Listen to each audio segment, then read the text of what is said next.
আরে ইহুদি খ্রিস্টানেরা ওই সময় মুহাম্মদ সাল্লাল্লাহু আলাইহি ওয়াসাল্লামের ঘোর বিরোধীরা মিথ্যা বলতে লজ্জা করত, মিথ্যা বলতে শরম করত, মিথ্যা বলতে লজ্জাবোধ করত, মিথ্যা বলতে তারা হীনমন্যতায় ভুগত।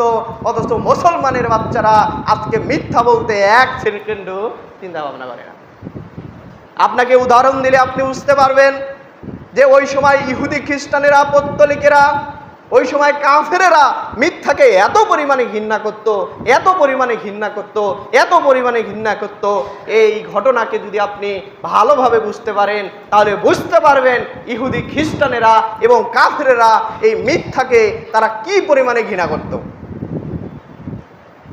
মুহাম্মদ সাল্লাল্লাহু আলাইহি ওয়াসাল্লাম যখন বাদশাহ হিরক্লিয়াসকে চিঠি লিখলেন, বাদশাহ হিরক্লিয়াসকে যখন চিঠি লিখলেন, এই চিঠি যখন বাদশার কাছে পৌঁছে গেল, তিনি চিঠি পড়ে চিঠির সত্যতা যাচাই করার জন্য তিনি আরব দেশের লোক খুঁজতে লাগলো।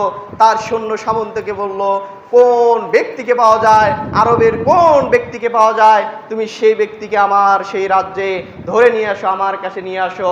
তার সৈন্যবাহিনী খুঁজতে লাগলো। খুঁজতে খুঁজতে মুহাম্মদ সাল্লাল্লাহু আলাইহি ওয়াসাল্লামের ঘোর বিরোধী, মুহাম্মদ সাল্লাল্লাহু আলাইহি ওয়াসাল্লামের সাথে একাধিক যুদ্ধের বিপরীত পন্থায় যুদ্ধ করেছেন সেই ব্যক্তি হচ্ছেন আবু সুফিয়ান। তিনি মুহাম্মদ সাল্লাল্লাহু আলাইহি ওয়াসাল্লামের যেমন তেমন শত্রু না, জানের শত্রু, প্রাণের শত্রু, দ্বীনের শত্রু, ইসলামের শত্রু। সেই আবু সুফিয়ানকে তারা খুঁজে বের করলো। বাদশাহ হিরক্লিয়াসের দল যখন তাকে ধরে নিয়ে আসলেন এবং জিজ্ঞেস করলেন, হে আবু সুফিয়ান, তোমার বাসা তো মক্কাতে, মদিনাতে, আরবে। আবু সুফিয়ান বললেন, জি, আমার বাসা মক্কাতে, মদিনাতে। তুমি কি মুহাম্মদ সাল্লাল্লাহু আলাইহি ওয়াসাল্লামের নামে কোনো ব্যক্তিকে চিনো?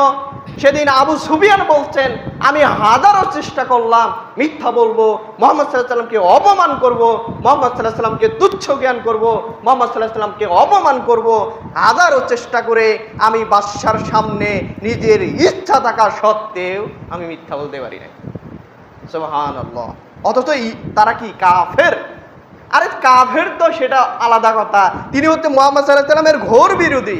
আরে মুহাম্মদ সাল্লাল্লাহু আলাইহি ওয়াসাল্লামের ঘোর বিরোধী হয়েছে তাতে কি? তিনি হচ্ছে ইসলামের অন্যতম একজন দুশমন হচ্ছেন এই আবু সুফিয়ান। তাকে জিজ্ঞেস করা হলো, এই ব্যক্তিটা কেমন? তিনি বললেন, এই ব্যক্তির মতো। কে বলছেন? আবু সুফিয়ান বলছেন। আরে মুহাম্মদ সাল্লাল্লাহু আলাইহি ওয়াসাল্লাম এমনই এক ব্যক্তি, এই ব্যক্তির মতো আমি আরবে জ্ঞান সারা দুনিয়াতে অদ্বিতীয় আর কাউকে দেখি না। সুবহানাল্লাহ। তাকে কোন ব্যক্তিরা অনুসরণ করে? আবু সুফিয়ান বলছেন, গরিব শ্রেণীর মানুষেরা তাকে অনুসরণ করে। আর আল্লাহ রাসূল সাল্লাল্লাহু আলাইহি ওয়াসাল্লাম বলছেন যে জান্নাতে অধিকাংশ মানুষই যাবে গরিব, অসহায় লোক। সুবহানাল্লাহ। আপনাকে আমাকে গরিব অবস্থায় যে আল্লাহ তাআলা গরিব ফ্যামিলিতে জন্মগ্রহণ করিয়েছেন, এটা আল্লাহর বিশেষ রহমত। আরে গরিবেরা জান্নাতে যাবে 500 বছর আগে, একটা ধনীর তাহলে 500 বছরের ব্যবধান কি আপনি বুঝেন? কিয়ামতের একটা দিন যদি 50,000 বছরের সমান হয়, তাহলে 500 বছরে কত বড় হবে তা আপনাকে আমি কি দিয়ে বুঝাই? তাহলে এত যদি আগে জান্নাতে যেতে পারেন, বরঞ্চ আপনাকে খুশি হওয়া উচিত। আর আজকে আপনি বড়লোক হওয়ার জন্য হালাল হারাম বাদ করছেন না, সুদের সাথে জড়িত, অশ্লীলতার সাথে জড়িত, আপনি ঘুষ, সুদ, এগুলো আপনার জীবনকে তছনছ করে দিয়েছে। অথচ আপনি সন্তুষ্ট হতে পারছেন না, আপনি অভিশাপ মনে করছেন নিজে এই গরিব ঘরে জন্মগ্রহণ করাকে। আপনাকে শুকরিয়া আদায় করা উচিত। তো আবু সুফিয়ান বলছেন, এই মুহাম্মদ সাল্লাল্লাহু আলাইহি ওয়াসাল্লামকে দরিদ্র শ্রেণী, গরিব মানুষরাই তার ফলো করে এবং তার হাতে বায়াত গ্রহণ করে মুসলমান হয়। বাদশাহ হিরক্লিয়াস আবার প্রশ্ন করলেন, তার বংশে কি ইতিপূর্বে কেউ নবী দাবি করেছেন? আবু সুফিয়ান বললেন, না। তার বংশ কেমন?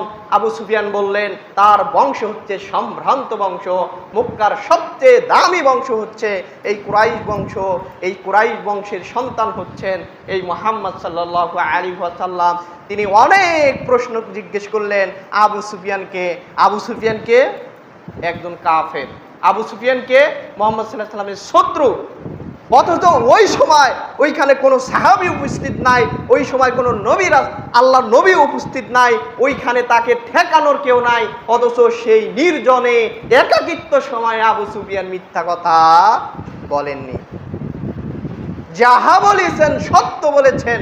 আবু সুফিয়ান পরে বলছেন, আমি বারবার চেষ্টা করেছি, মনের সাথে সংগ্রাম করেছি, আমি মিথ্যা বলবো, নবীকে অপমান করব, নবীকে হ্যায় প্রতিপন্ন করব, নবীকে আমি অপমান করার জন্য হাজারো চেষ্টা করে আমি আবু সুফিয়ান মিথ্যা কথা বলতে পারি নাই।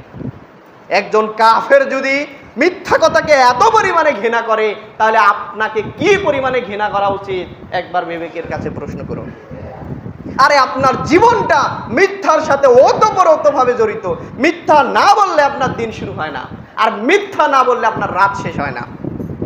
আজকে মোবাইলে এসে মানুষের মিথ্যা কথা বলার চর্চাটা বেড়ে গিয়েছে। আপনি এই বাজারে থেকে বলতেছেন যে ভাই আমি জায়গায় আছি, আর 10টা মিনিট ধৈর্য ধরে, অথচ কোমরগঞ্জে। আরে মানুষ যে এত পরিমাণে মিথ্যা কথা বলবে মানুষ কল্পনাও করে না। সত্য কথা বলতে গেলে মানুষ 100 বার চিন্তা করে, কিন্তু মিথ্যা কথা বলতে গেলে একবারও চিন্তা করে না। সামান্য টাকার জন্য মানুষের কাছে মিথ্যা কথা বলতে আপনি দ্বিধাবোধ করেন না। সামান্য অর্থকরীর জন্য, সামান্য সুযোগ সুবিধার জন্য আপনি মিথ্যা কথা বলতে আপনি 3 সেকেন্ডও চিন্তা ভাবনা করেন না। তাহলে আল্লাহ সুবহানাহু ওয়া তাআলা আপনাকে যে নিয়ামত দিবেন, আপনাকে যে সিরাতাল মুস্তাকিমের উপরে অটল রাখবে, এটা হচ্ছে স্বপ্ন অতীত। তাহলে বুঝতে হবে, ইহুদি খ্রিস্টান এই কাফের মুশরিকেরা যদি মিথ্যাকে ঘৃণা করতে পারে, আমাদের কি পরিমাণে ঘৃণা করা উচিত সেটা একবার নিজের বিবেককে প্রশ্ন করুন।